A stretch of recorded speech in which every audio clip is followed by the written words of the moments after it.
welcome to another episode of On the Sofa. My name is Rachel Onikosi and I am with Mr. Jermaine Jones. He's one of the UK's best saxophonists. How you doing, Jermaine?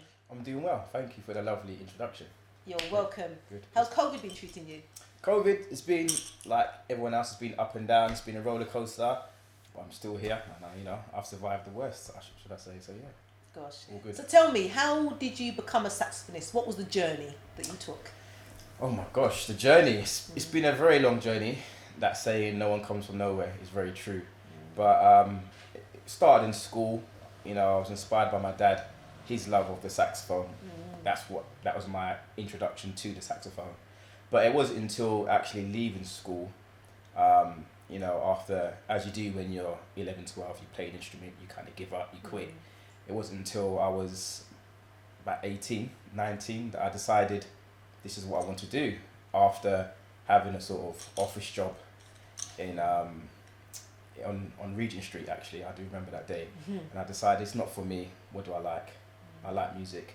And went to college and kind of started all over again. Went to college, did 2 years in college, and then went to university, done a degree in music, and I've never looked back really. It's just been from there, pursuing a career, playing saxophone, and also went back to do a PGCE to become a qualified teacher. And in a way, it's funny how that's kind of helped me during the whole COVID times as well, because as you can see, the entertainment industry has just really come to a halt. So, having something you can fall back on to keep us going in these difficult times is very important. Okay. So just going back to when you did your degree. Yeah. What did you do your degree in? It was in popular music. So basically, my year at Goldsmith University, we was the first year to do popular music. Because prior to that, it was a classical course with like a couple modules within second or third year. Yeah. Within pop and jazz, but there was no popular music degree. At that point, how do you link to then becoming a saxophonist? From that point, before university, I was like, the only saxophone player that I knew of myself in London around. And in my college, everyone was either a rapper, singer, maybe a keyboard player, drummer, guitarist. I also played drums as well. But there's something about the sax that just required more. Every instrument requires dedication and practice, but the sax required a lot more, because the muscles in the mouth and the embouchure, and just it's a lot more to it to kind of master it in. And it wasn't until going to university when I met other saxophone players or other musicians who've been, learning for 10 plus years, and I've only been learning for like 4 years. So for me, it was like I had to play catch up real quick, and it made me realize, okay, the journey.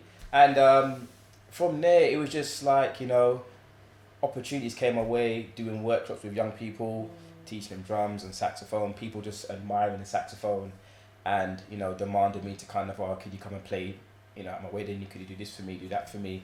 And I think just the love of the instrument. I mean, I will always be a student of the instrument. So I think that passion to keep wanting to learn more, it put me into places where I can, showcase what I'm doing, really.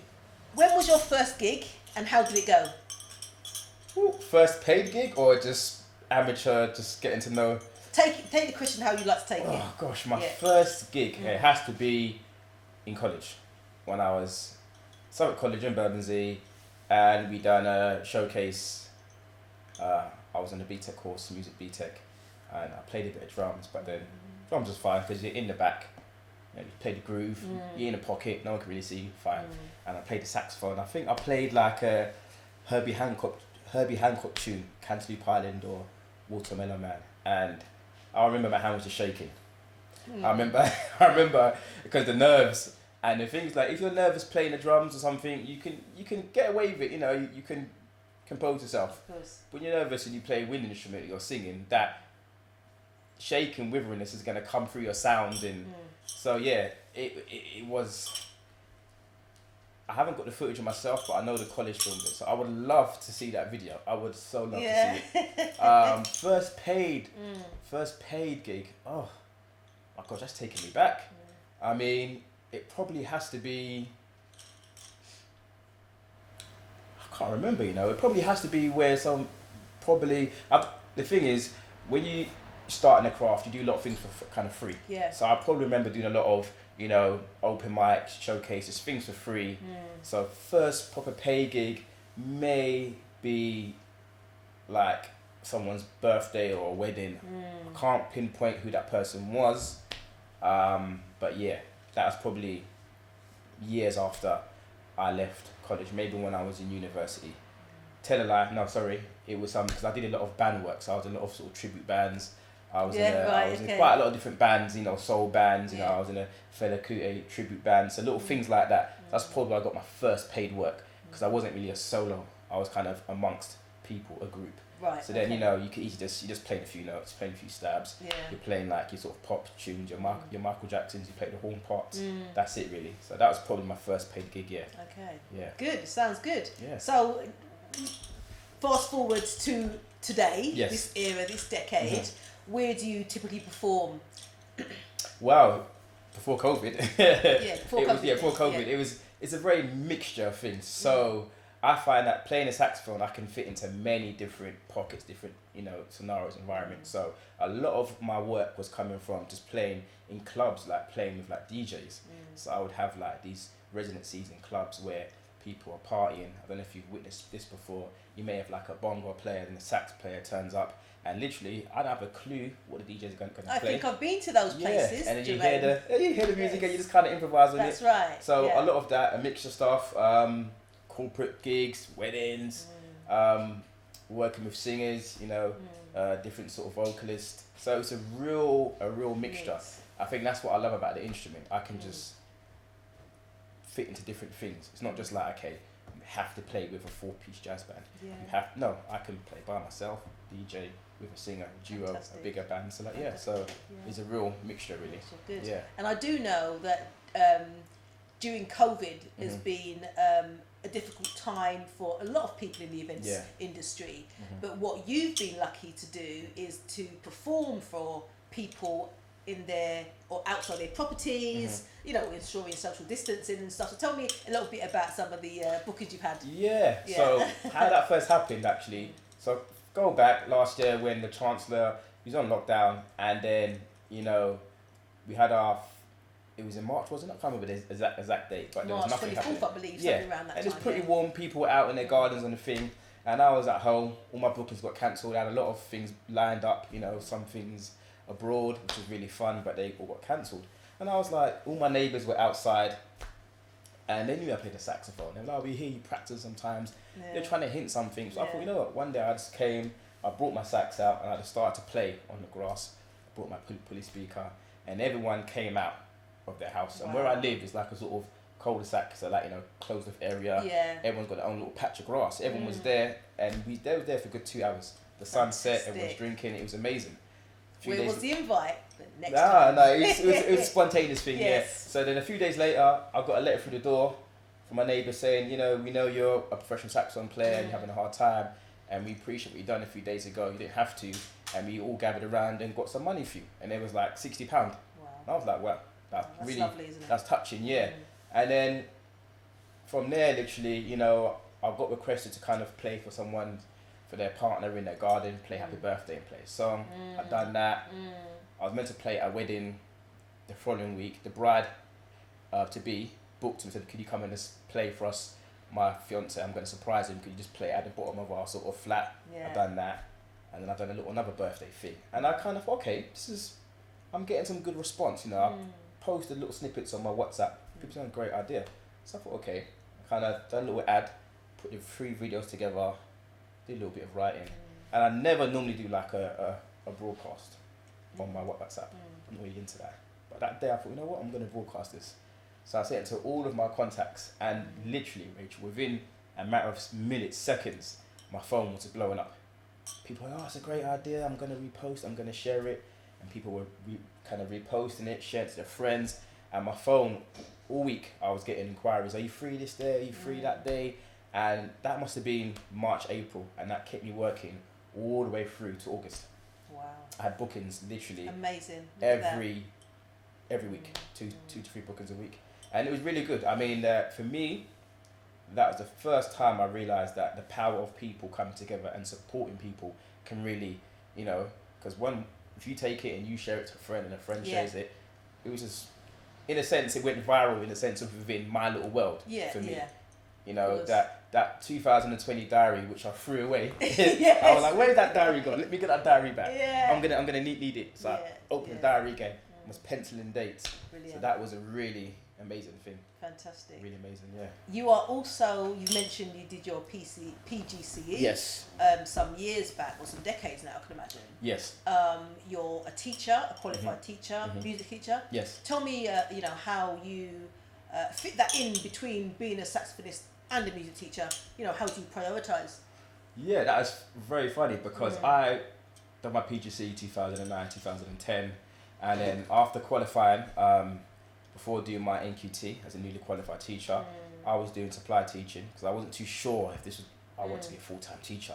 So I was doing supply teaching, I was doing a bit of martial arts teaching as well, I was doing a bit of music stuff, so I was just doing bits and bobs, you know, and it wasn't until I actually got a post that said to me, okay, we're going to do your NQT, because after doing a PGCE, you've got to do a year to show you're a qualified teacher. Yeah. And if you don't do that 1 year, you're not fully qualified, which means, you know, if you don't prove that you're up to standards, that PGCE no longer exists. So all that money you spent just like goes for nothing. Waste, yeah. So I've done my NQT and I ended up staying in a job for 7 years. Whilst doing that, I was still doing my bits on the side with the saxophone, but you know, I would pick and choose what I want to do, and a lot of opportunities would come my way, and I would have to turn them down because of my commitment to my job. You know, people say got a gig abroad. I'm like, I can't. I've got to commit to what I'm doing.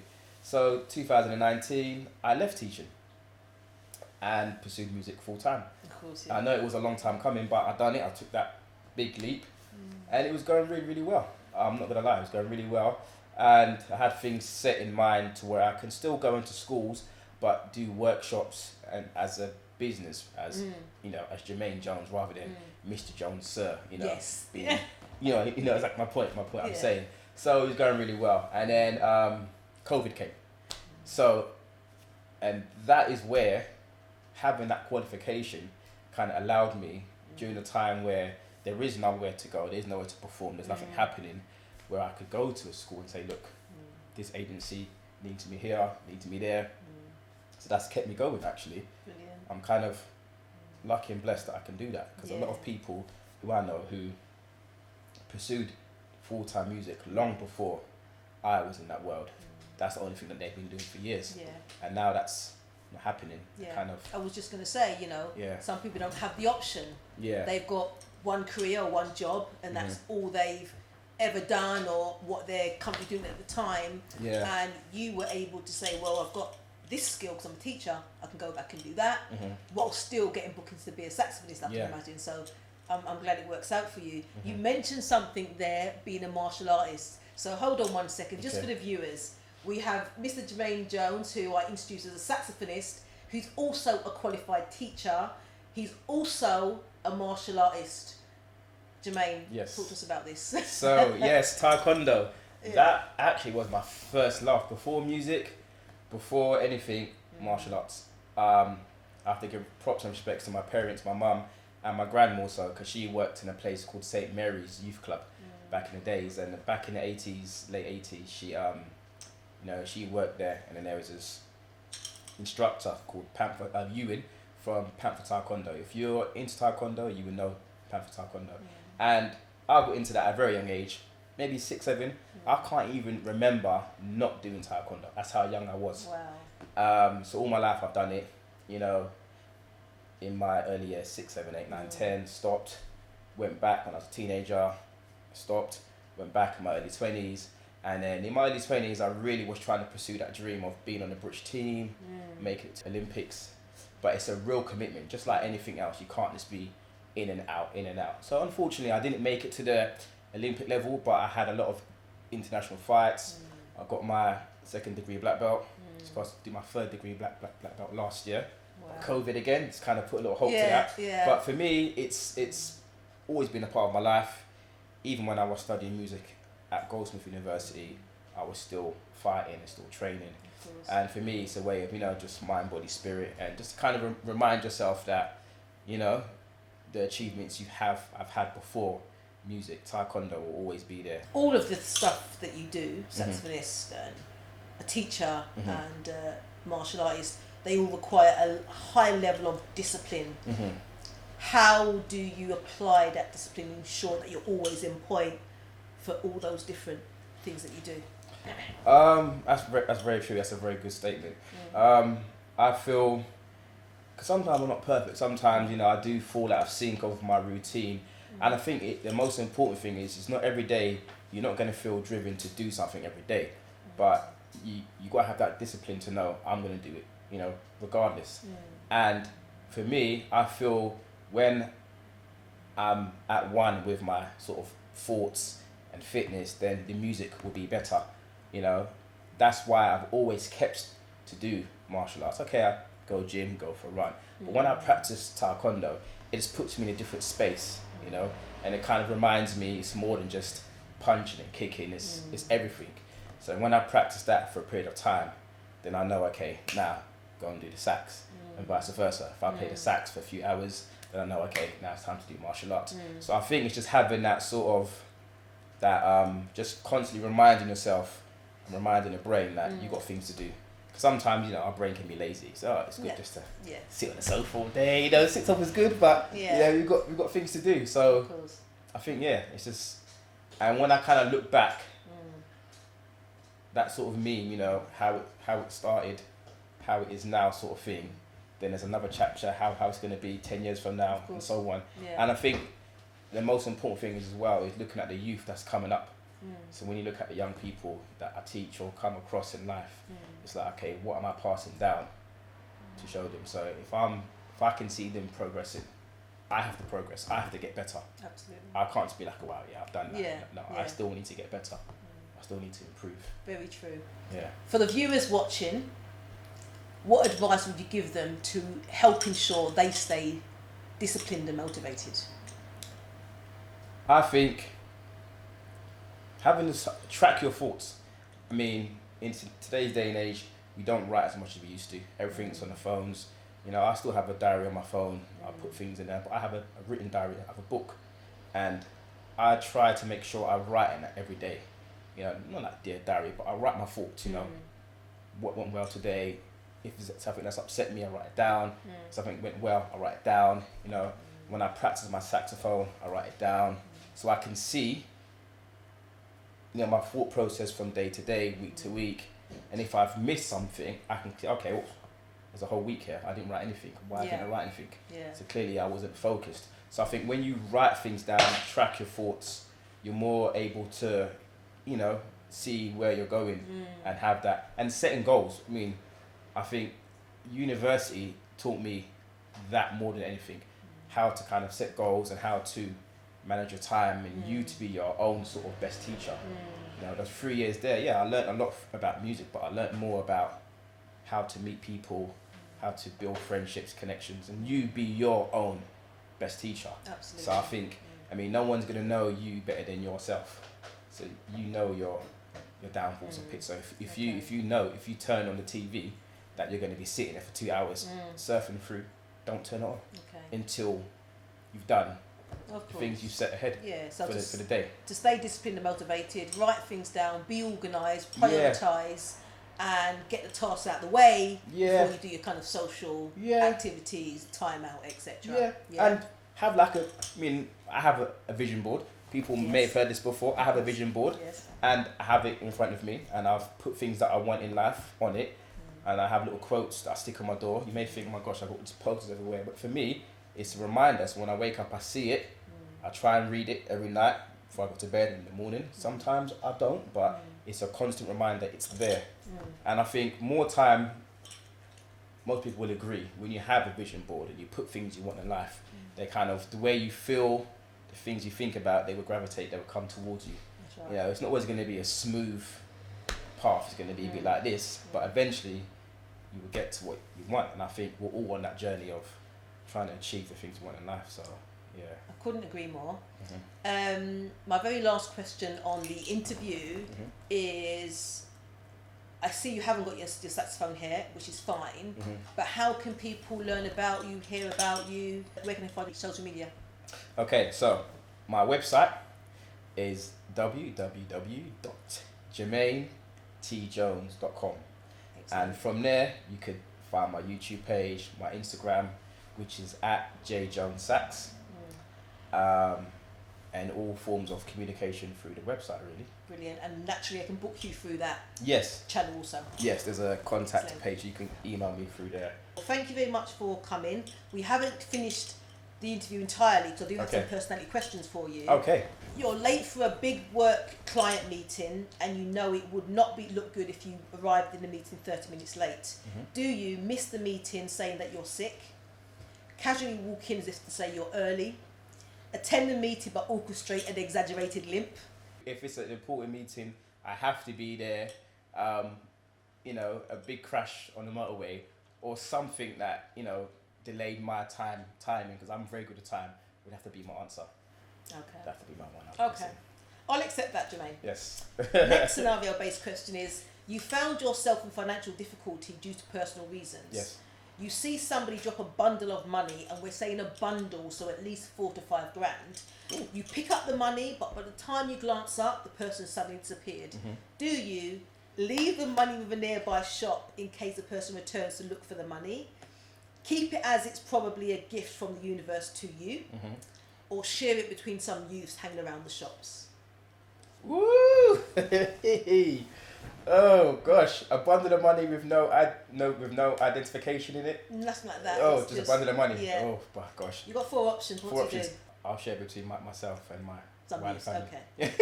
Thank you. I like your integrity, Jermaine. Yeah. When the person comes back and they've got no money, what do they then do? Well, what I'll do, I'll hold on to it for a short period of time before I do such a thing. Or I could put a little sticker out, who dropped 5 grand? Yeah. Call this number. Answer accepted. Yeah. Okay, just a last set of questions. Yes. Shower or bath? Shower. Cinema or Netflix? Cinema. Uber or black cab? Uber. Boris Johnson or Keir Starmer? Oh, gosh. It's a tricky one. I'm going to say Keir Starmer. Gym or jog? Gym. Would you prefer to read or listen to music? Listen to music. Fantastic. Well, that's the end of the interview. It's been a pleasure having you, Mr. Jermaine Jones. Thank you very much. And hopefully we'll see more of you on the circuits playing your saxophone. Thank you very much. It's been fantastic. An honor. Of course, yeah. That's like a saxophonist name. It's a musician's name, isn't it? I've been said that, yeah. Saxophonist. Let's get that right. Saxophonist or saxophonist. Saxophonist. See, I'll say saxophonist. Yeah, saxophone. It's funny because saxophonists. Saxophonist. That's what I was saxophonist, but I've heard people say saxophonist and still saxophonist.